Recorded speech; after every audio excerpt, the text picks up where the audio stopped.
સહજાત્મ સ્વરૂપ પરમ ગુરુ. બીજું કાંઈ શોધમાં શાણા ખરા સત પુરુષને શોધી ચરણ કમળમાં બધા ભાવો સમર્પી પામી લે બોધી. પછી જો મોક્ષ ના પામે અમારે આપવો એવું ઉતાર્યો માન જેવી મો કયું છે જ્ઞાનીએ કેવું. અનંતકાળથી જીવ રખડ્યા કરે છે. કેમ? કાળ અનંતથી કર્મ કોટી રહ્યો, કંઈક કાચું રહ્યું તેજ સાચું. દીપ સન્મુખ દીવેટ આવી અડે, દીપ રૂપે થઈને ભળે જો. તો થયા. આ થયું નથી, હવે થાય તો માર્ગ સાચા મિલ ગયા, છૂટ ગયે સંદેહ, હોતા સો તો જલ ગયા, ભિન્ન કિયા નિજ દેહ. નિજ એટલે આત્મા અને દેહ બે અલગ થાય. હોતા સો તો જલ ગયા, બધું બળી જાય, કર્મ બધા બળી જાય અને જીવ સમ્યક દર્શન પામે. પાંચમી થીરા દ્રષ્ટિમાં આવે. આપણે ચાર દ્રષ્ટિ જોયેલી, ઓગ દ્રષ્ટિ હતી એ બધી. હવે આ યોગ દ્રષ્ટિ, એટલે પહેલી યોગ દ્રષ્ટિ, આ સમ્યક દર્શન. પણ આગલી ચારને પણ યોગ દ્રષ્ટિ જ ગણી છે. કેમ? એ કારણ છે કાર્યનું, એટલે એ રૂપેમાં આરોપણ કર્યું છે. દ્રષ્ટિ થીરામાં હે દર્શન નિત્ય, રત્ન પ્રભા સમજાણો રે, ભ્રાંતિ નહીં વળી બોધ તે સૂક્ષ્મ, પ્રત્યાહાર વખાણો રે. પહેલી ગાથા. પાંચમી દ્રષ્ટિ અપ્રતિપાતી સમકિતની છે. સમ્યકત્વ થયું અહીંયા. ગ્રંથિ ભેદથી વૈદ્ય સંવેદ્ય પદ અહીં પ્રાપ્ત થાય છે. વૈદ્ય એટલે જાણ્યું, બંધ મોક્ષના હેતુ જાણ્યા, અને પછી સંવેદ્ય એટલે એ રીતે એને સંવેદના થઈ, એને બોધ થયો. આ દ્રષ્ટિમાં બોધ રત્નપ્રભા જેવો, એટલે અપ્રતિપાતી નિરંતર રહેનારો છે. દીપકની જ્યોત ચોથી દ્રષ્ટિમાં હતી, દીપરા દ્રષ્ટિ. ઘણી જગ્યાએ દીપતા હોય છે, પણ મૂળ અધ્યાત્મમાં એટલે યોગ દ્રષ્ટિ સમુચ્ચયમાં હરિભદ્ર સૂર્ય અને બીજા પ્રાચીન સાહિત્યોમાં એમાં દીપરા દ્રષ્ટિ કહેવાય છે. ત્યાં ડગમગતી જ્યોત હતી એની. હવે આ રત્નપ્રભા સ્થિર થઈ ગઈ. પવનના ઝપાટા આવે તો કે રત્નોનો પ્રકાશ વધઘટ ન થાય, દીવો બુજાઈ પણ જાય. હવે કેમ? અહીંયા અપ્રતિપાતી એટલે નિરંતર રહેનારો એવો બોધ થયો છે. અર્થાત દીપકના પ્રકાશને પવન અસર કરે તે રીતે રત્નના પ્રકાશને અસર કરે નહીં. રત્ન પર ધૂળ હોય તો ઝાંખું પડે. તેમ ચારિત્ર મોહને કારણે વધારેમાં વધારે 3-4 ભવ કરે, નહીં તો તે જ ભવે મોક્ષે જાય. એટલે ચારિત્ર મોહની કર્મરજ ચોંટી છે. એટલે બે ફાટ ચોખ્ખો આત્મા ન પણ દેખાય, નિર્મળ. પણ એ આચરણમાં ભૂલ છે, શ્રદ્ધામાં નહીં. ચારિત્રનો લથડેલો ઠેકાણે આવે, શ્રદ્ધાનો લથડેલો ઠેકાણે ન આવે. કુપલદેવે કહ્યું છે. દર્શન પ્રાભુતનું વાક્ય છે આ. દંથણમ ભટ્ટો ભટ્ટો દંથણમ ભટ્ટસ્ય નથી નિવાણમ, સિજંતી ચર્ય રહેણા દર્શન રહેણા ન સિજંતી. એટલે કહે છે હવે તે જ ભવે, કે ભાવિ એવો થોડા ભવે, એટલે 3 ભવમાં. એમાં જો જુગલિયાનું આયુષ બાંધી લીધું હોય તો 4 ભવ કરે, અને કદાચ વમી નાખે સમકિત. ક્ષાયિક સમકિત તો વમાય જ નહીં, પણ ઉપશમ સમકત્વ હોય એને વમી નાખે છે, તો 15 ભવમાં, અથવા તો છેલ્લે પછી અર્ધપુદ્ગલ પરાવર્તનમાં તો છૂટી જ જાય પાછો. જેવો સમાગમ, જેવો પુરુષાર્થ, પાછા જેવા નિમિત્તો મળે એ પ્રમાણે. અહીં વિપરીતતા એટલે ભ્રાંતિ નામનો દોષ દૂર થાય છે. એટલે ભ્રાંતિ ગઈ એટલે સૂક્ષ્મ બોધ થાય. વૈદ્ય સંવેદ્ય પ્રદ પ્રાપ્ત કર્યું. ચોથી સુધી અવૈદ્ય સંવેદ્ય હતું, હવે વૈદ્ય સંવેદ્ય થયું. એટલે ભ્રાંતિ ગઈ, સૂક્ષ્મ બોધ, આત્મબોધ થયો એને. અહીં વિપરીતતા એટલે ભ્રાંતિ નામનો દોષ દૂર થાય છે, અને સૂક્ષ્મબોધ નામનો ગુણ પ્રાપ્ત થાય છે. શ્રુત જ્ઞાનથી પદાર્થના સ્વરૂપને યથાર્થ જાણે છે. યથાર્થ એટલે જેમ છે તેમ, જેમ જ્ઞાનીએ જાણ્યું છે તેમ. પ્રથમ બંધના કારણને સારા માનતો હતો, મોક્ષના કારણને અઘરા માનતો હતો, વગેરે વિપરીત માન્યતાઓ હતી, તે સર્વથા દૂર થાય છે. બધું એને અધ્યાત્મની ક્રિયાઓ, નિયમ, સદાચાર બધું બંધન લાગતું હતું, અને વ્યવહારમાં એને આનંદ વર્તો હતો. કે બંધન શા માટે? મુક્ત. હવે ખબર પડી કે આત્મમુક્ત થાય એ સાચું મુક્તપણું છે. તેમજ વખાણવા લાયક એવું પ્રત્યાહાર નામનું અંગ પ્રગટ થાય છે. એટલે પ્રત્યાહાર એટલે વિષય વિકાર બધા ત્યાગે. ન ત્યાગે તો શું થાય? અનંતકાળથી ઓગ દ્રષ્ટિમાં હતો જ એમ થાય. વિષય વિકાર સહિત જે રયામતીના યોગ પરિણામની વિષમતા તેને યોગ અયોગ. પણ હવે પ્રત્યાહાર નામનું અંગ પ્રગટ થયું એટલે શું થયું? રોક્યા શબ્દાદિક વિષય સંયમ સાધન રાગ જગત ઇષ્ટ નહીં આત્મથી મધ્યપાત્ર મહાભાગ્ય. હવે આગળ આવ્યો. શરૂઆતના પહેલી ભૂમિકામાં મંદ વિષય હતા, કોશિશ કરતો હતો શરૂઆતની 4 દ્રષ્ટિમાં.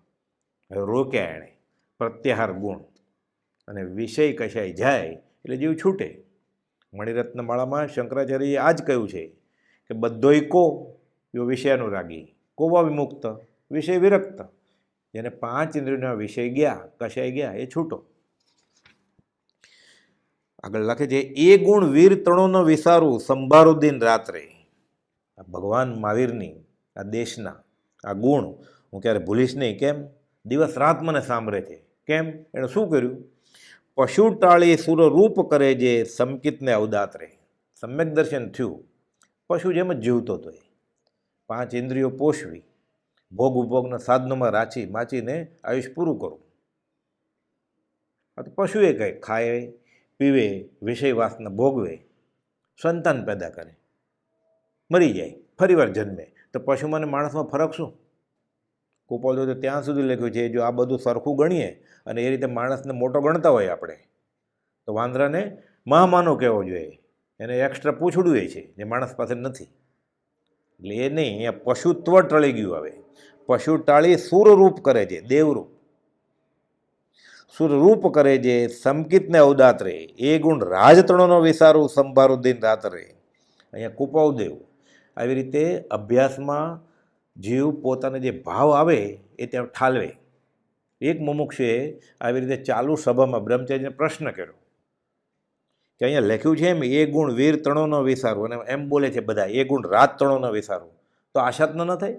બ્રહ્મચારી કહે આશાત્મ નથી થતી. આ જીવને અધ્યાત્મમાં આગળ વધવામાં જે જ્ઞાની અને જ્ઞાનીના વચનો અસર કરે, ઉપકારક થાય, એનો એ ગુણ ભૂલતો નથી એટલે બોલાઈ જાય છે.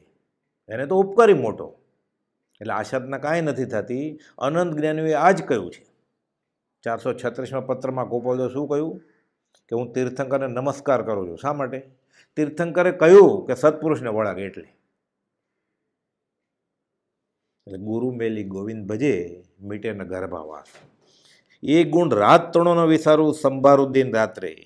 ભ્રાંતિથી ઇન્દ્રિય વિષયમાં સુખ માન્યું હતું ત્યાં સુધી પશુ સમાન જ હતો. પશુને ભૂખ લાગે એટલે ખાય, કામ વાસના જાગે એટલે ભોગવે.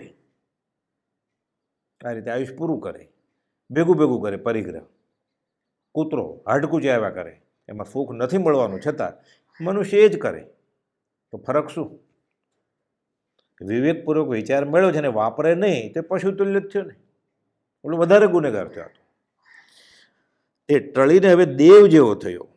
શુદ્ધ સંકિતને કારણે પૂજ્યતા બતાવવા દેવ શબ્દ વાપર્યો છે. દેવલોક સારું છે અહીંયા એ વાત નથી. અહીંયા અમરાપુરમાં ત્યાં અઠે દ્વારકા નથી કરવું, નહીં તો શું થાય? પુણ્ય કરે અમરાપુર પામે, અંતે 84માં રખડે. અહીંયા તો દેવ એટલે સંકિતનું મહાત્મ્ય બતાવવા માટે, શુદ્ધ સંકિતને કારણે પૂજ્યતા બતાવવા માટે દેવ શબ્દ વાપર્યો છે.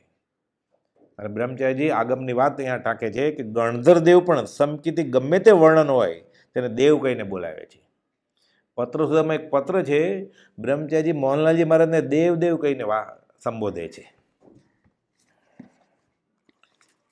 74મો પત્ર છે. ભાદરવા સુદ છઠને દિવસે પૂજ્ય મુનિદેવ શ્રી મોહનલાલજી તબિયતમાં એકાએક ફેરફાર જણાયો. બ્રહ્મચારીજી કોઈ જિજ્ઞાસુને પત્ર લખે છે કે મુનિદેવ શ્રી મોહનલાલજી. કેમ મુનિદેવ? એને કુપોવદેવમાં સાચી શ્રદ્ધારૂપ સમ્યકત્વ થઈ ગયું છે એમ બ્રહ્મચારી કહે છે. આગળ લખે છે, બપોરે 11:30 વાગે તેઓ કાળધર્મ પામ્યા. પરમ પૂજ્ય પ્રભુશ્રીજીની શુભ શીતળતામય છાયામાં તેમણે દેહ ત્યાગ કર્યો.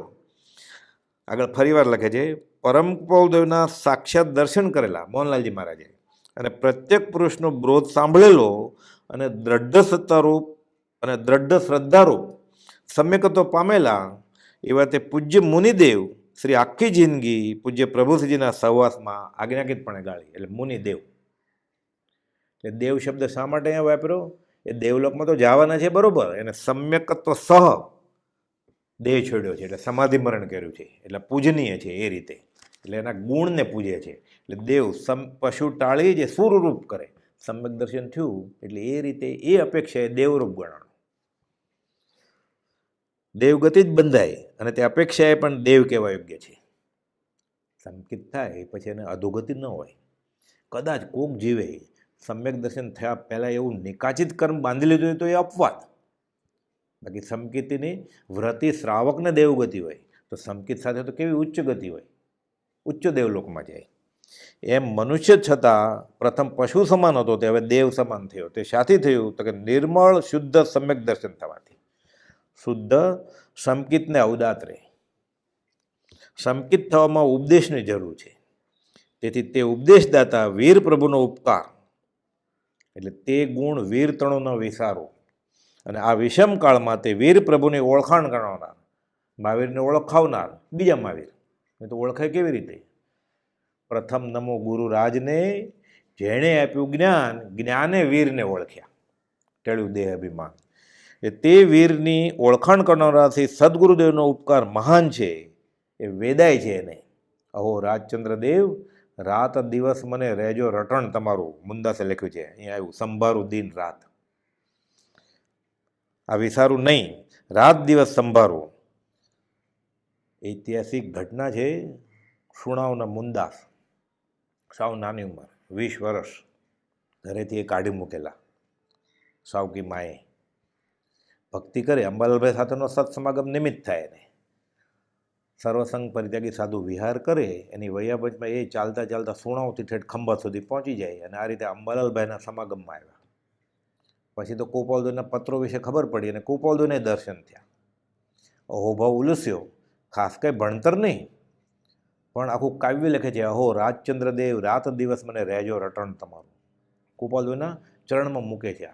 કુપાલદેવ વાંચ્યું અને કાવીઠાના ઝવેર શેઠ, આમ પણ ઘણા બધા કાવીઠાના મુમુક્ષોને કુપાલદેવનું ઓળખાણ મુંદાસ દ્વારા થયેલું, ઘણા બધાને વળગાવેલા આ માર્ગે. એટલે ઝવેર શેઠને કહે છે કુપાલદેવ કે તમે આનંદગંજ 24 છપાવો અને ચૈત્યવંદન 24 છપાવો, એમાં પ્રથમ પાનામાં આ અહો રાજચંદ્ર દેવ આ કાવ્ય મૂકજો. સંભારો દિન રાત્રે, એ ગુણ રાજતણો ન વિસારું, વાલા સંભારો દિન રાત્રે. એટલે એમને બોલવા ખાતર નથી, આ વેદાણું છે ભક્તોને. જે વેદાણું હોય, હૈયે હોય, હોઠે આવી જાય. પછી સદગુરુદેવનો મહાન ઉપકાર છે તે કદી વિસારું નહીં, રાત દિવસ સંભાળવું. અર્થાત મુમુક્ષે સત્પુરુષનો ઉપકાર નિરંતર સ્મરવા યોગ્ય છે. કેમ? તેને નિષ્કારણ કરુણાને નિત્ય પ્રત્યે નિરંતર સ્તવવામાં પણ આત્મસ્વભાવ પ્રગટે છે. આ તો 6 પદનો પત્ર સિદ્ધાંતબોધ છે, એમાં લખ્યો છે આ સિદ્ધાંત કે તેની નિષ્કારણ કરુણાને નિત્ય પ્રત્યે નિરંતર સંભાળે, સમ્યક દર્શનનું કારણ છે. ત્રીજી ગાથા. બાલ દુલી ઘર લીલા સરખી ભવચેષ્ટા અહીંયા ભાસે રે, રિદ્ધિ સિદ્ધિ સવી ઘટમાં પેસે, અષ્ટ મહાસિદ્ધિ પાસે રે. ભક્તિ કરે એટલે જીવને શું થાય? પછી જેમ બાળક ધૂળમાં ઘર ખેતર વગેરે બનાવે, બધા રમે, તેમ આપણને અસુંદર ને અસ્થિર લાગે. આ બધું નાના છોકરા રેતીમાં રમતા હોય એટલે ઘર બનાવે, પછી એમાં ધજા રાખે, દરવાજા કરે કે આ મારો મહેલ છે એમ. કોઈ તોડી નાખે અંદરો અંદર તો રડે, ઝઘડો કરે. મોટા લોકોને એમ થાય કે આમાં શું છે, આ માટીને રેતી ભેગી કરેલી, એમાં સાટેકડા નાખેલા, એમાં અસ્થિર ને અસુંદર લાગે. તેમ આ દ્રષ્ટિવાળાને જગતના જીવોની સર્વ સુખ સામગ્રી, ચક્રવર્તીનું રાજ પણ આત્માના વૈભવ આગળ અસુંદર ને અસ્થિર લાગે. ગોપાલ તો શું લખ્યું? ઇન્દ્રની ભવ્યતાથી ભૂલતાપ ખાધી. 7 ગાંઠ કોપિન के और भाजी बिन लोम, जिसके हृदय में राज बसे, इंद्र बिचारा कोण? પછી એવું મહાત્મ્ય રચકણ કે રિદ્ધિ વૈમાનિક દેવની સર્વે મને પૂતગલ એક સમાન જો. બધું પૂતગલ જ. આ જગત સાવ સોનાનું થાય તો અમને તૃણવત છે. તૃણવત ક્યાં? દેવકીજી મહારાજ કહે છે કાળકૂટ વિષ પછી. એટલે કૃપાળુદેવનો વૈરાગ્ય એ તો ઉપમા અપાય જ નહીં એવો છે. એને પોતે જ કહ્યું છે જે પુરુષનું દુર્લભપણું ચોથા કાળને વિશે હતું. ઘણા ઘણા જ્ઞાની પુરુષો થઈ ગયા છે, પણ ઉપાધિયોગ આવો અને જ્ઞાન દશા અને વૈરાગ દશા આવી આવા પ્રમાણમાં થોડા થયા છે. કૃપાળદેવ કે સમગ્ર ચક્રવર્તીનું રાજ્ય પણ આત્માના વૈભવ અસુંદરને અસ્થિર લાગે. બ્રહ્મચર્ય આનો અર્થ કર્યો છે બાળ ધૂલી ઘર લીલા સરખી 386માં પત્રમાં, નવી પત્ર સુધામાં 470મો પત્ર છે. બાળ ધૂલી ઘર લીલા સરખી ભવચેષ્ટ અહીંયા ભાસે રે, રીધી સીધી સવી ઘટમાં પેસે, અષ્ટમા સીધી પાસે રે. આ સંસારમાં અગત્યના ગણાતા કામો વ્યવહાર, કુટુંબ, ધન, સગાના મોં રાખવા, દેહની સંભાળ કે દેવલોકના સુખ અને આજીવિકા આદિની ચિંતાઓ બધા કામ નાના બાળકોની રમત જેવા જ્ઞાને લાગે છે, નાટક લાગે, બધું નિરર્થક લાગે છે. પરંતુ આત્મહિત સિવાય કોઈ કામ અગત્યનું લાગતું નથી. કામ એક આત્માર્થનું, બીજો નહીં મન રોગ. ઓછામાં ઓછો ઉપયોગ પ્રવર્તાવીને, ઓછામાં ઓછો સમય ફાળવીને આખો દિવસ ભક્તિમાં જ. આત્માની મહત્તા એટલી બધી છે કે જે ચમત્કારો કે વૈભવો જગતમાં ગણાય છે તે આત્મભૂતિ આગળ તુચ્છ છે. એવું ને બીટ તો બખત જાણે, પુણ્યના ઉદયને પછી વિષ્ઠા સમાન. આ તો પરમ પુરુષ દશા વર્ણન કૃપાળુદેવે લખ્યું છે 781માં. જે કંઈ મહત્વનું ગણાય છે તે આત્મસ્વરૂપની પૂર્ણતામાં આવી જાય છે. આ સૃષ્ટિ મંડળને વિશે એવો કોઈ પ્રભાવજોગ નથી કે જે પૂર્ણ આત્મસ્વરૂપને પ્રાપ્ત ના હોય. એવું કંઈ બાકી રહેતું નથી કે જેના વિના જ્ઞાની સુખી ન થઈ શકે. પરમ સુખનું ધામ જ છે જ્ઞાની. સુખધામ અનંત, સ્વયં જ્યોતિ સુખધામ. આવું અપૂર્વ પદ પરમ કૃપાળુદેવની કૃપાથી તેની આજ્ઞા ઉઠાવવાથી પ્રાપ્ત થઈ શકે તેમ છે. અને અહીંયા પાંચમી દ્રષ્ટિમાં સમ્યક દર્શન થયું એટલે એને ભલે ચારિત્ર મોહની હોય, એને અંશે અનુભવ થઈ ગયો છે, ચાખી ગયો છે, તો તેનો ઉપકાર રાત દિવસ સંભાળવા યોગ્ય છે. પછી કહે છે આવી ભાવના ભાવશો તમે તો તમને આ પદ હાંસલ થશે. યાદૃશી ભાવના યસ્ય સિદ્ધિર ભવતી તાદૃશી. જેવા ભાવ તેવા હરિફળે, પબ્બા ભજન ઠકી ભય ટળે. એટલે બાળ ધૂલી ઘર લીલા સરખી, નાના છોકરાની રમત. આ દ્રષ્ટિવાળાને જગતના જીવનની સર્વ સુખ સામગ્રી, ચક્રવર્તીનું રાજ્ય પણ આત્માના વૈભવ આગળ અસુંદર ને અસ્થિર લાગે છે. રિદ્ધિ સિદ્ધિ પણ પુણ્ય સામગ્રી જ ગણી. રિદ્ધિ સિદ્ધિ પ્રગટે પછી આ અષ્ટાંગ યોગની વાત છે ને, આગળ જતા અમુક રિદ્ધિ સિદ્ધિઓ પ્રગટે. પણ સાચો યોગી એ છે કે આવી રિદ્ધિ સિદ્ધિ ફોરવે નહીં, વાપરે નહીં. યોગના ચમત્કાર કરી જે યોગની સિદ્ધિઓ ફોરવે, આ યોગીનું લક્ષણ જ નથી. કૃપાળુદેવે 360માં કહ્યું એ તો આત્મયોગી, આત્માનું જોડાણ કરે, અનુસંધાન કરે તે યોગી. એટલે વ્યવહારે આ બધી રિદ્ધિ પ્રગટે. અણીમાં, મહિમા, ગરિમા, વશિત્વ વશે કરી શકે. પણ આનું કામ શું જો આત્માર્થ ન હોય તો? પ્રભુશ્રીજીને કૃપાળુદેવે કહેલું કે આગળ જતા તમને રિદ્ધિ સિદ્ધિઓ પ્રગટશે, મુનિ ઓળંગી જજો. પછી પ્રભુશ્રી કહેતા જાહેરમાં રિદ્ધિ સિદ્ધિઓ પ્રગટી છે, અમે લાત મારીને કાઢી મૂકીએ, કે અમે બોલાવી નહોતી, કેમ આવી અહીંયા? રિદ્ધિ સિદ્ધિઓ તો સવી ઘટમાં પેસે, અષ્ટ મહાસિદ્ધિ પાસે રહે. કે આવી અષ્ટ મહાસિદ્ધિ ચમત્કાર અમારે જોતા જ નથી. મોટો ચમત્કાર આત્મા સ્વયં છે. ઘણીવાર આવી રિદ્ધિ સિદ્ધિ પુણ્ય સામગ્રીમાં પ્રગટે પણ આત્માર્થી ભ્રષ્ટ કરનાર થઈ જાય અને સંસારમાં રજળવનાર થઈ જાય. એમ જાણી તેમાં ચમત્કાર ન પામે, પરંતુ આત્મા છે તો તે પ્રગટે છે. તેથી આત્મામાં જ ખરી રિદ્ધિ સિદ્ધિ તેમજ અષ્ટ મહાસિદ્ધિ વગેરે સર્વ છે. અમારું શું કામ છે? આ રિદ્ધિ સિદ્ધિઓ તો દાસી થઈ રહી, બ્રહ્માનંદ હૃદય ન સમાય, તેને 14 રાજલોકમાં વિચરતા અંતરાય ન હોય કાંઈ. આ દશા છે. આત્મા છે તો તે પ્રગટે, તેથી આત્મામાં જ ખરી રિદ્ધિ સિદ્ધિ તેમજ 8 મહાસિદ્ધિ વગેરે સર્વસ્વ છે. એમ જાણી આત્માના અનંત ઐશ્વર્ય આગળ તે સર્વને તુચ્છ માને.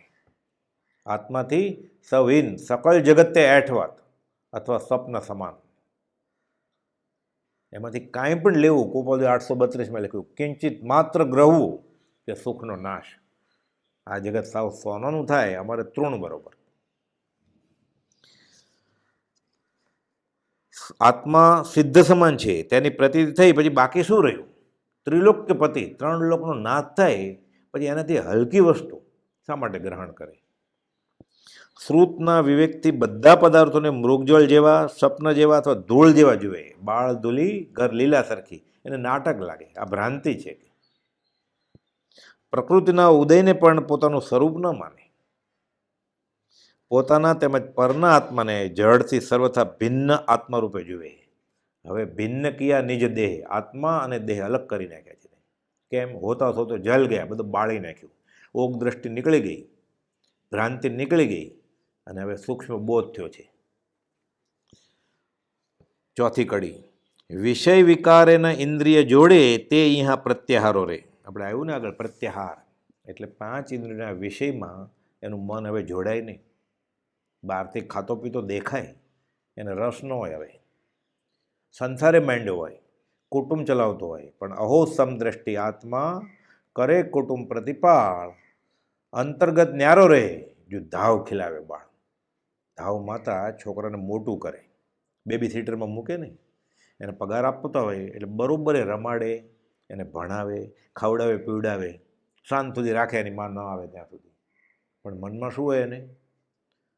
આ મારી કૂખનું છોકરું નથી, આંગળીથી નખ વેગળા એટલા વેગળા. એવી રીતે આ દ્રષ્ટિમાં આવેલો જીવ સંસારમાં બધા કાર્યો કરતો હોય, બહારથી નાટક સમજે, મેળામાં ભૂલા પડી ગયા, બધું બેભરમું લાગે એને. વિષયારસ વિષમ લાગે, ચેન પડે નહીં સંસારે, જીવન મરણ પણ સરખા લાગે.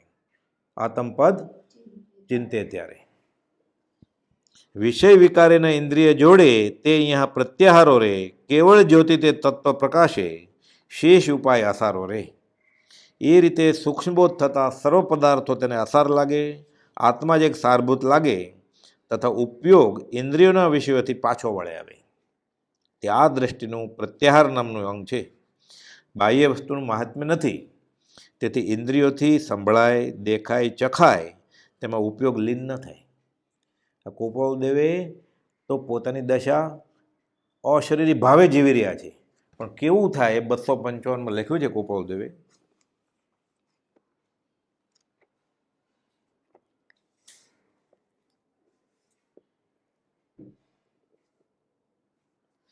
કે શબ્દાદિક વિષયો અનુભવ્યા સ્મૃતિમાં આવવાથી અથવા ઈશ્વર વેચ્યાથી તેની ઈચ્છા રહી નથી. 5 ઇન્દ્રિયો શૂન્યપણે પ્રવર્તારૂપ રહે છે. એટલે ચાખે કે ખાય પ્રતિભાત ન થાય, ગળ્યું હોય કે કડવું હોય તો કારેલું મૂકો જીભ ઉપર કે પતાસું મૂકો, સરસ અન્નને પણ નહીં મનને પ્રસન્ન ભાવજો. વિષય વિકારેના ઇન્દ્રિય જોડે તે અહીંયા પ્રત્યાહારો રહે, કેવળ જ્યોતિ તે તત્વ પ્રકાશે, શેષ ઉપાય અસારો રહે. એ રીતે સૂક્ષ્મબોધ થતાં સર્વ પદાર્થો અસાર લાગે, આત્મા જ એક સારભૂત લાગે, તથા ઉપયોગ ઇન્દ્રિયોના વિષયોથી પાછો વળે. તે આ દ્રષ્ટિનું પ્રત્યાહાર નામનું અંગ છે. બાહ્ય વસ્તુનું મહાત્મ્ય નથી, તેથી ઇન્દ્રિયોથી સંભળાય, દેખાય, ચખાય, છતાં તેમાં ઉપયોગ લીન ન થાય. આત્માનો ઉપયોગ બહાર જતો રોકાઈને ક્યાં રહે છે? હવે તો કહે કે ઉપયોગ કેવળ ઉપયોગમાં જ રહે છે, ઉપયોગમાં ઉપયોગ રહે છે. હવે ગોપાલ કહે છે મન જેમ સર્પ મોરલી તરફ સ્થિર થઈ જાય એમ આત્મા ભણી સ્થિર થઈ ગયું છે. 280માં પત્રમાં. અને 255માં લખ્યું 5 ઇન્દ્રિયો શૂન્યપણે વર્તે છે, હૃદય પ્રાય શૂન્ય થઈ ગયું છે. સ્થિર. તો કે ઉપયોગ કેવળ ઉપયોગમાં રહે એ રૂપ જે કેવળ જ્યોતિ છે, ઉપયોગ ઉપર ઉપયોગ રહે તો કેવળ જ્ઞાન થાય. કુપોલ દરે એવું છે. તે જ સંપૂર્ણ તત્વ પ્રકાશ, તે જ કેવળ જ્ઞાનનું કારણ છે. શુદ્ધ ભાવની પ્રાપ્તિ માટે ઉપયોગ એ સાધના છે. બાકી બાહ્ય યોગ આદિની પ્રવૃત્તિરૂપ ઉપાયો માત્ર ઉપદ્રવરૂપ અસાર છે. ખરું તો આ અંતરંગ દશા એની કેમ છે એમ એ વિભાવમાં નથી જાતું, સ્વભાવમાં છે. તો બહારની જે ક્રિયા થાય છે તો પૂર્વ પ્રયોગે થાય છે. એટલે સ્વરૂપ સ્થિત, ઈચ્છા રહિત, વિચરે પૂર્વ પ્રયોગ. બાકી બાહ્ય યોગ આદિની પ્રવૃત્તિરૂપ ઉપાયો માત્ર ઉપદ્રવરૂપ અસાર છે. જ્ઞાની ખાતા છતાં ખાતા નથી, પીતા છતાં પીતા નથી. એક ભોગ ભોગવે છે છતાં કર્મની વૃદ્ધિ નથી કરતો, એક ભોગ નથી ભોગવતો છતાં કર્મની વૃદ્ધિ કરે છે. તાંડુલ મત્સ્ય હોત આસવા પરિસવા, આશ્રમમાં સબર થાય જ્ઞાનીને. આત્માને ભૂલીને મનવચન કાયામાં પ્રવર્તે તે યોગ માયા છે. ક્ષયિક સમ્યક દ્રષ્ટિને સર્વ કંઈ કરતાં આત્માનો લક્ષ નિરંતર રહે છે, પછી ભૂલે નહીં, કેમ કે જડ મૂળથી નીકળી ગઈ છે ભ્રાંતિ એની. કરવું પડે છે. કચવાતે મને 591માં કુપોદે લખ્યું છે, પૂર્વ પશ્ચાતાપવાળી ક્રિયા હોય છે. કરતાં પહેલાં આ મારે કરવાનું આવ્યું, પછી કરતાં કરતાંય પશ્ચાતાપ, અને કર્યા પછી એ પશ્ચાતાપ. પૂર્વ પશ્ચાતાપવાળું ધસીને ન કરે, રાચી માચીને ન કરે. ક્ષયિક સમ્યક દ્રષ્ટિને સર્વ કંઈ કરતાં આત્માનો લક્ષ નિરંતર રહે છે. ચારિત્ર મોહને લઈને જે પ્રવર્તન કરવું પડે તેમાં તેને મહાત્મ્ય નથી. બ્રહ્મચારીજી આ ચારિત્ર મોહનીય સમજાવવા માટે એક દાખલો આપ્યો છે કે કુંભારનો છોકરો અને વાણિયાનો છોકરો બંનેને ગધેડા ઉપર બેસવાની સજા આપવામાં આવી. કુંભારનો છોકરો તો આમ પણ રોજ ગધેડા સાથે જ કામ કરતો હતો. માટી ભરે અને ગધેડા ઉપર લાદે ને પોતે બેસી જાય, થાકી જાય તો. એટલે એને કંઈ નવું નહીં, અનંતકાળથી જીવા સંસાર કૂટ્યા જ કર્યો છે. ભોગ ઉપભોગના સાધનોમાં, વિષય કેશામાં રાચી રહ્યો છે. એટલે એને ગધેડા ઉપર બેસાડીને ગામમાં ફેરવે સજા તરીકે, એને આનંદ છે કે આ તો રોજની વાત છે આપણે. પણ વાણિયા નગરશેઠના છોકરાને સજા રૂપે ગધેડા ઉપર બેસવાનું કે એને કેવું થાય? મરણરૂપ લાગે. આ ચારિત્ર મોહની એને ગમે નહીં. ગોપાલદેવ કહે છે કારમો ઉદય, જેમ જેમ તે અડસેલીએ તેમ વધે ન ઘટે એક રંચરે. કહે છે ત્યાં આવ્યો રે ઉદય કારમો. કાળકૂટ વિષ, સોના, ચાંદી, મોતી, ઘરેણા, કાળકૂટ વિષ સમજે. ચારિત્ર મોહને લઈને જે પ્રવર્તન કરવું પડે તેનું તેને મહાત્મ્ય નથી. અને એના કરતાંય કુપોલનો દેશ તો આગળ છે. એ તો ભોગવલી કર્મ લીધા પડ્યા છે સંસારમાં. ચારિત્ર મોહનીય ક્યાં? એક સમય જો ઉદય અસત્તાને પામે તો નીકળી જાય અહીંયાથી. અને પૂર્વેના કર્મો ઋણ ચૂકવવા માટે, ચોગતિ ચોપડા ચવનને ચૂકવવા માટે છે. 5મી ગાથા, શીતલ ચંદનથી પણ ઉપન્યો, અગ્નિ દહે જેમ વનને રે, ધર્મજનિત પણ ભોગ ઇહા તેમ લાગે અનિષ્ટ તે મનને રે. ખોટું કરીને, દુરાચાર સેવીને જે ભૌતિક સામગ્રી ભેગી કરી હતી એ તો પાપ કર્યું અને પાપનો અનુબંધ. અહીંયા ધર્મની ક્રિયા કરીને પણ પુણ્ય ઉપાર્જન કર્યું, એ એને અનિષ્ટ જ લાગે છે. એટલે બહુ ગહન દશાની વાત છે.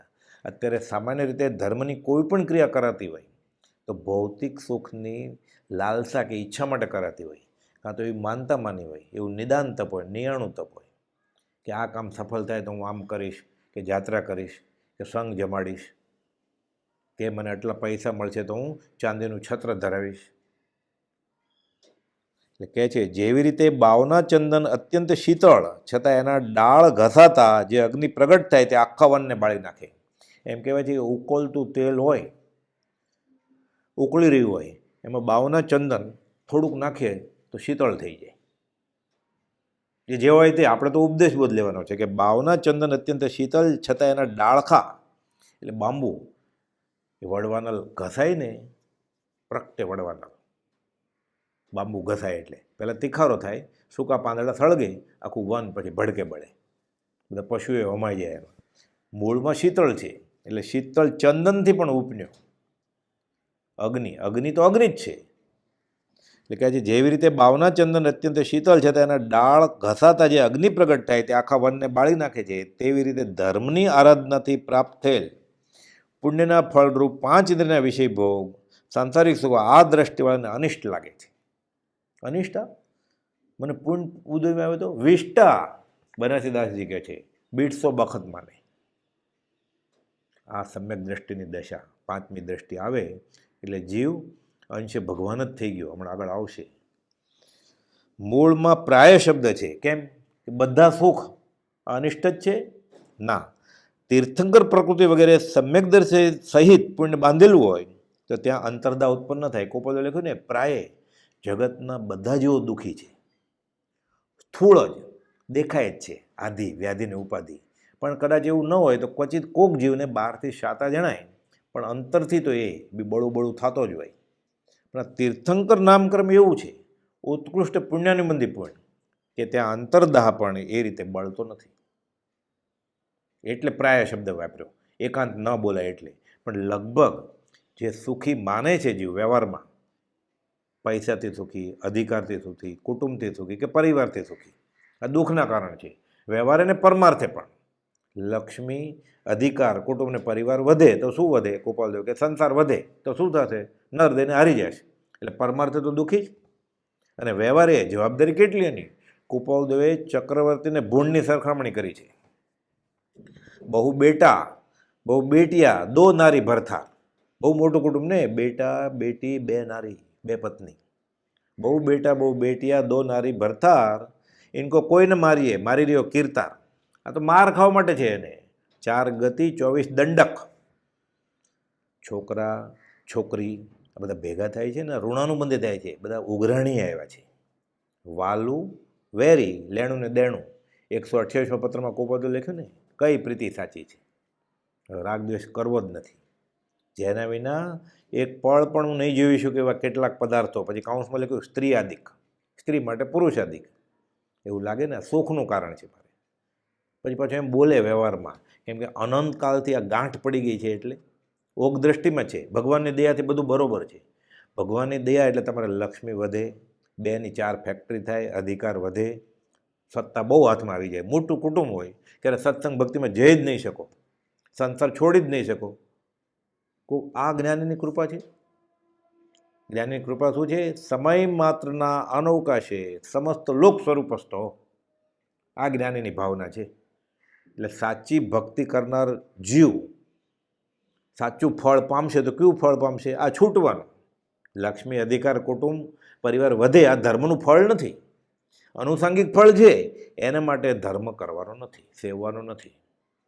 એટલે સિદ્ધાંતની રૂપે કે એક અંશ શાતાથી કરીને પૂર્ણ કામતા સુધીની સર્વ સમાધિ, સર્વ સુખ એ ધર્મના આચરણથી જ છે. પણ એને માટે ધર્મ સેવવાનું નથી. એ તો નિયાણું કહ્યું છે. પ્રભુજી સાવ સાદી રીતે સમજાવતા, છૂટવા માટે કરું છું, બંધાવવા માટે નહીં.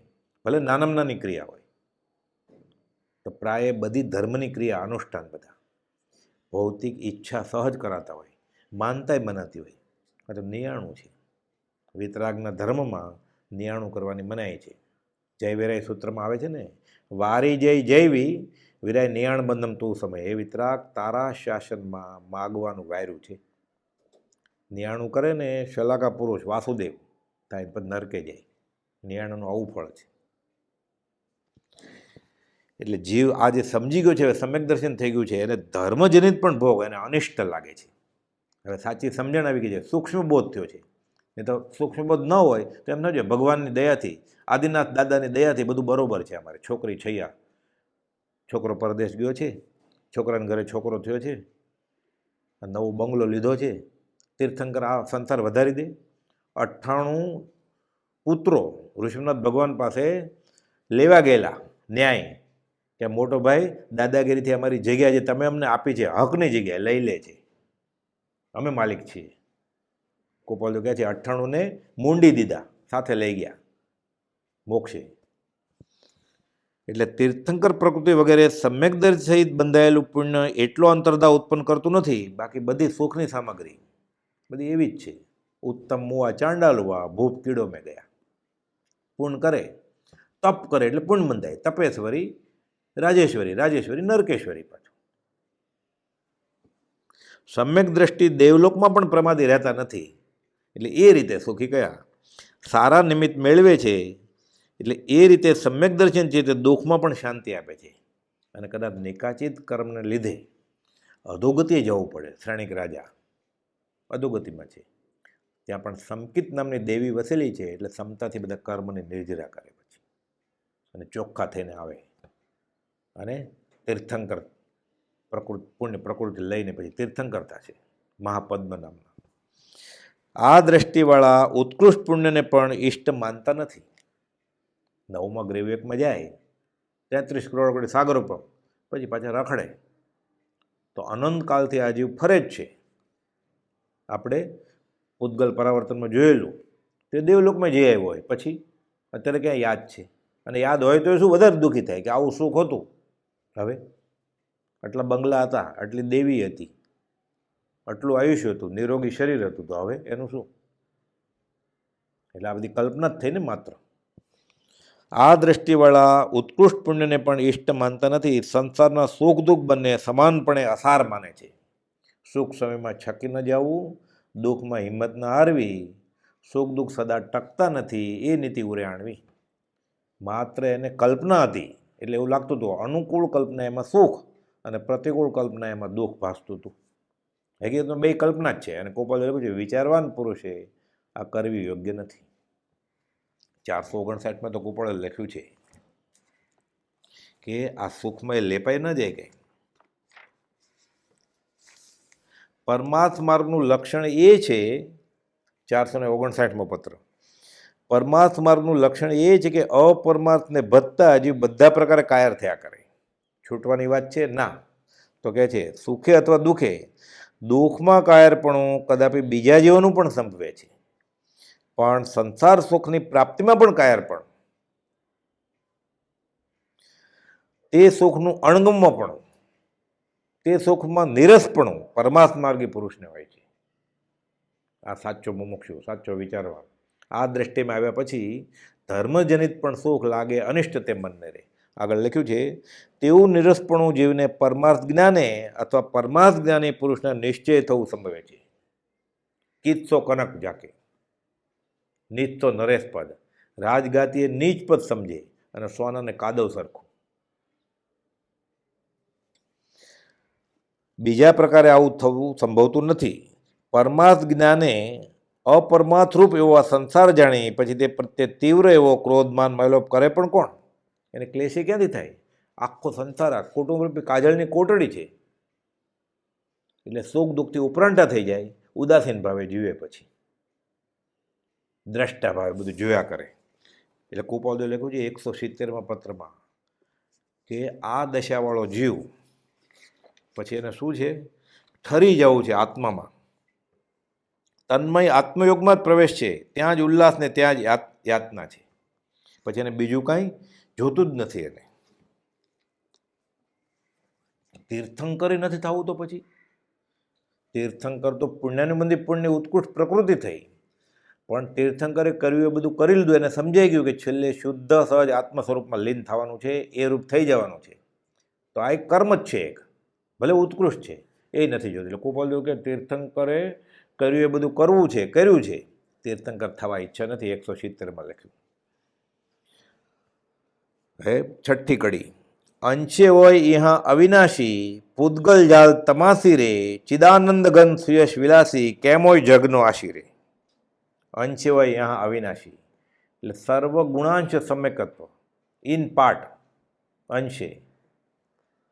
પૂદગલ જાલ તમાસી રે, ચિદાનંદ ઘન સુયશ વિલાસી. આ દ્રષ્ટિમાં સિદ્ધના 8 ગુણોમાંનો એક ક્ષયિક સંકિત ગુણ પ્રગટ્યો છે. એટલે સિદ્ધ ભગવાનને ક્ષયિક સંકિત છે, આ જીવને ક્ષયિક સંકિત થઈ ગયું છે આ સ્થિરા દ્રષ્ટિમાં.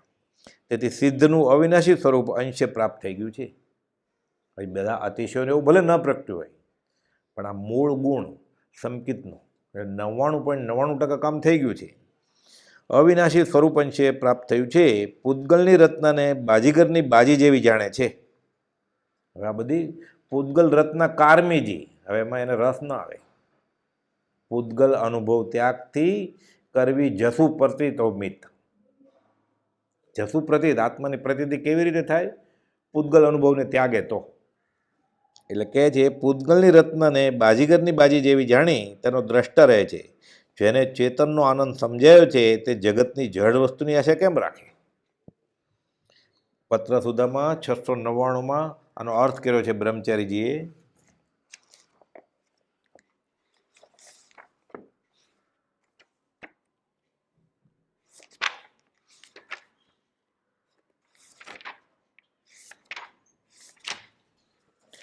અંશે હોય યહાં અવિનાશી, પૂદગલ જાલ તમાસી રે. 853 નવા પત્ર સુધામાં છે. કે છે 5મી દ્રષ્ટિની આ છેલ્લી કડી છે. 5મી દ્રષ્ટિ એ ક્ષયિક સંકિત વિશેની છે. આ કડીની ઉપરની કડીમાં પુણ્યોગે પ્રાપ્ત થયેલ દેવલોકને, આ વિષય સુખને પણ જેને ઈષ્ટ નહીં પણ અનિષ્ટ લાગે છે. કોના જેવા? તો કહે છે શીતલ ચંદન, જેનું ટીપું ઉકળતા તેલમાં પડ્યું હોય તો તેલ ઠંડુ થઈ જાય, બાવના ચંદન. તેવા ચંદ્રના વૃક્ષના ડાળ પરસ્પર ઘસાવાથી અગ્નિ પ્રગટે. આગલી કડીમાં આવેલું ને, તે આખા ચંદનના વનને પણ બાળી નાખે. તેમ સમ્યક દ્રષ્ટિ ક્ષયિક દશા પામ્યો તો તે ગમે તેવા પુણ્ય પણ આત્મા સંબંધીના અનેક વિચારો અને અનુભવ દશાને વિઘ્ન ગણ્યા. આ નહીં જોઈએ. કોઈ પણ ભોગ ઉપભોગના સાધનોમાં રસ ન ધરાવે, બળતરા સમાન માને અને સુખને પણ દુઃખરૂપ ગણે. જેને સુખ દુઃખ સમાન કર્મના ફળરૂપ સ્પષ્ટ સમજાય છે તેની દશા છેલ્લી કડીમાં વર્ણવી છે કે અંશે અવિનાશી પદ એટલે સિદ્ધ પદ જેને પ્રાપ્ત થયું છે. પૂતગલની ઝાળ પુણ્ય પાપ બંનેને ગણે છે. એટલે પાપ તો દુઃખી છે જ, કાયરપણું છે, પુણ્યમય કાયરપણું, કે આ ઝાળ જ છે. ઝાળરૂપ આખું જગત ઝાળરૂપ જ છે, કે આ કાજલની કોટડી છે, કે તેના ફળ જે સુખ દુઃખ તે પણ પૂતગલ રૂપ કલ્પનારૂપ માને છે. તેનો તમાશો જોનાર દ્રષ્ટારૂપ તે રહે છે ખાલી. ચિદાનંદ ઘન એટલે ચૈતન્યનો પરમ આનંદરૂપ સ્વભાવ આ ભોગવે. આનંદ આત્માનો આનંદ છે એને, સ્વયં જ્યોતિ સુખ ધામ. બાકી બધો તમાશો. કુપાલે લખ્યું 165માં, જગત અને જગતની લીલાને બેઠા બેઠા મફતમાં જોઈએ છે અમે. મેં હું અલગ પુરુષ કા દાસા, દેખન આવ્યો જગત તમાશા. એટલે આવી દશામાં જીવ આવી ગયો હવે. એટલે આ અંશે હોય યહાં અવિનાશી. વચનામૃત 55માં કુપાલે લખ્યું છે, અત્યાર સુધી તારું ક્યાં ગુપ્તપણે રહેવું થયું હતું? એ સર્વગુણાંશ સમ્યકત્વ એટલે અંશે ભગવાન જ થઈ ગયો. એટલે સમકિત એ ભગવાન જ છે. સમકિત એ અંશે કેવળ જ્ઞાન જ છે. કેમ કે કેવળ જ્ઞાન ક્યારે થાય? પહેલાં સમકિત તો હોવું જ જોઈએ, ક્ષયિક સમકિત હોવું જ જોઈએ. એટલે સમ્યક દર્શન એ કેવળ જ્ઞાનની માતા છે.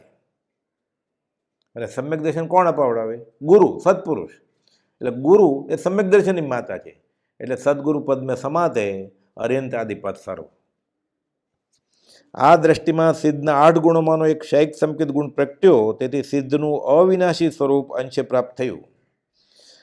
હવે મોક્ષે નથી જવું. પછી તો 7મા ગુણ સ્થાને કે જીવ પહોંચી જાય પછી એને કેવળ જ્ઞાનની ઈચ્છા ન હોય અને મોક્ષની ન હોય. અખંડ સ્વરૂપમાં જ રમણતા થઈ છે. તો અહીંયા જ મોક્ષ અનુભવાય છે. જેને ચેતનનો આનંદ સમજાયો છે તે જગતની જળ વસ્તુની આશા રાખે કેમ? હવે શ્રી યશોજી મહારાજ અહીંયા લખે છે, ચિદાનંદ ઘન સુયશ વિલાસી. એટલે આનંદઘન મહારાજને યાદ કરે છે. ઐતિહાસિક કથા છે. આપણે 8 દશની સજાએ શરૂ કરતી વખતે જોયેલું કે યશોજી મહારાજ ક્ષયોપશમ જબરો, સ્મૃતિ યાદશક્તિ જબરી, શાસ્ત્રોનો અભ્યાસ વિશાળ, પણ હજી સમ્યક દર્શન નહોતું થયું. પછી આનંદજી મહારાજ મળે છે ત્યારે એને ખબર પડે છે કે અધ્યાત્મ કોને કહેવાય. અને ત્યારે સમ્યક દર્શન સ્પર્શના થઈ અને 8 દશની સજાએ પછી લખી છે. એટલે એનો ઉપકાર વેદાય છે. એટલે કહે છે ચિદાનંદ ઘન સુયશ વિલાસી. એટલે યશોજી પ્રત્યે આનંદઘન મહારાજનો ઉપકાર હતો તે દર્શાવવા અહીં આનંદઘન શબ્દ યોજો લાગે છે.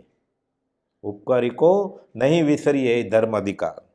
ચૈતન્ય સ્વરૂપના આનંદના સમૂહરૂપી યશનો ભોગવનાર. એટલે આત્માનો આનંદ એનો યશ ભોગવે છે. એટલે સુયશ વિલાસી આ દ્રષ્ટિવાળો છે. તેથી સાંસારિક વસ્તુઓની આશા તેને કેમ હોય? હવે વાત ન ગમે આ વિશ્વની આઠે પર ઉદાસજી, એને શું રસ હોય આમાં? અર્થાત ન જ હોય. એટલે સ્થિરા દ્રષ્ટિ એટલે સમ્યક દર્શન થઈ ગયું. ઓગમાંથી એ યોગ દ્રષ્ટિમાં આવી ગયો. સૂક્ષ્મ બોધ થઈ ગયો. રત્ન પ્રભાસમ હવે ડગમગતો નથી, સ્થિર થઈ ગયો. હવે આગળ અધ્યાત્મ વધશે. 6ઠ્ઠી કાંતા દ્રષ્ટિ આપણે અવસરે લેશું. સહજાત્મ સ્વરૂપ પરમ ગુરુ.